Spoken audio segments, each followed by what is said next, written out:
இறையேசுவில் மிகவும் பிரியமான சகோதர சகோதரிகளே, ஆசீர்வாதமான இந்த காலை வேளையில் உங்கள் அன்புடன் வாழ்த்துகிறேன். இந்த நாள் இனிய நாளாக அமைய புனித மார்க் எழுதிய நற்செய்தி அதிகாரம் 11 இறை வசனங்கள் 27 முதல் 33 வரை உள்ள இறை வார்த்தைகளை இன்று நாம் தியானிக்கிறோம். இன்றைய நற்செய்தி பகுதியில் பரிசேயர்களும் மறைநூல் அறிஞர்களும்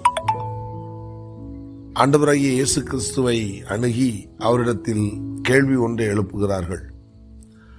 அந்த கேள்வியிலே நயவஞ்சகமும் தந்திரமும் நிறைந்திருந்ததினால் ஆண்டவராகிய இயேசு கிறிஸ்து அந்த கேள்விக்கு உடனடியாக அவர்களுக்கு பதிலளிக்காமல் கேள்வி கேட்ட அவர்களிடத்தில் மீண்டும் ஒரு கேள்வியை எழுப்புகிறார்.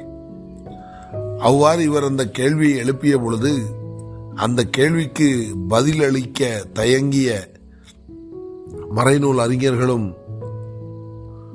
பரிசேயர் சதுசேயர்களும்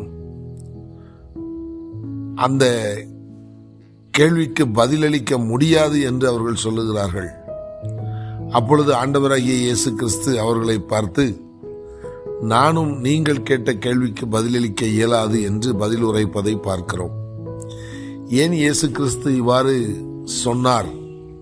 அவருக்கு பதிலளிக்க முடியவில்லையா அல்லது அவருக்கு பதிலளிக்க தெரியவில்லையா என்று நாம் சிந்திப்போம் என்று சொன்னால் நிச்சயமாக இல்லை. அவரால் எல்லா கேள்விகளுக்கும் பதிலளிக்க முடியும். ஏனென்றால் 12 வயதிலேயே அவர் கேள்விகளுக்கு பதிலளித்தவர். அப்படியானால் ஏன் இயேசு கிறிஸ்து இவர்களது கேள்விக்கு பதிலளிக்கவில்லை என்று சிந்திப்போம் என்று சொன்னால், இந்த உலகத்தில் வெகு சாதுரியமாக நடந்து கொள்ள வேண்டிய சூழ்நிலையில் நாம் இருக்கிறோம் என்பதை தன்னுடைய சீடர்களுக்கும் நமக்கும் வெளிப்படுத்துவதற்காகவே ஆண்டவர் இவ்வாறு நடந்து கொண்டார். ஆம், என கருமையானவர்களே, இன்றைக்கு நாம் வாழ்கிற இந்த உலகிலும் தேவையில்லாத கேள்விகளை எழுப்பி நம்மை குழப்புவது மட்டுமல்லாமல் பிறரையும் பல்வேறு விதமான குழப்பங்களுக்குள் உள்ளாக்குவதற்காக ஒரு கூட்டம் சுற்றித் திரிகின்றது. ஆகவே இந்த உலகத்தில் எழுப்பப்படுகிற எல்லா கேள்விகளுக்கும் பதிலளிக்க வேண்டும் என்ற கட்டாயம் இல்லை.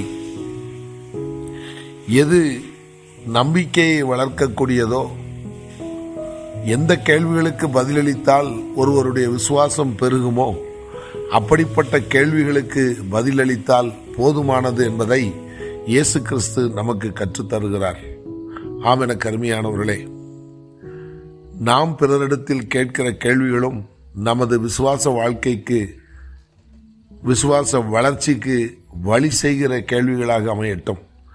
அதே போல நம்மிடத்தில் கேட்கப்படுகிற கேள்விகளும் கேட்கிறவர்களுடைய விசுவாசத்தை வளர்க்க செய்யக்கூடிய கேள்விகளாக இருந்தால் மட்டும் அந்த கேள்விகளுக்கு பதிலளிப்போம்.